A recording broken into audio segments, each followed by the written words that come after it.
No score. Good day mga kabilyar, panoorin natin kung bakit napatawan ng no score ang rack ni Efren. Magsisimula ang rack 8 sa magandang pagkaka-break ni Efren. Lamang si Efren sa score na 5-2 raised to 9. Nagawa na naman ni Efren ang mga safety play na tipong trap para sa mga kalaban. Sumubok ng 2 rail kick shot ang kalaban pero sablay ito at si Efren ang nagpatuloy. Sa part na ito magsisimula kung bakit napatawan ng no score ang rack na ito. Pinag-isipan mabuti ng kalaban ang gagawing tira nito. Panoorin na ninyong mabuti mga kabilyar.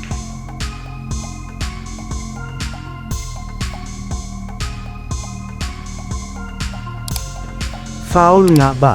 O hindi? Comment your opinion mga kabilyar. 8 na 5. Salamat sa panunood.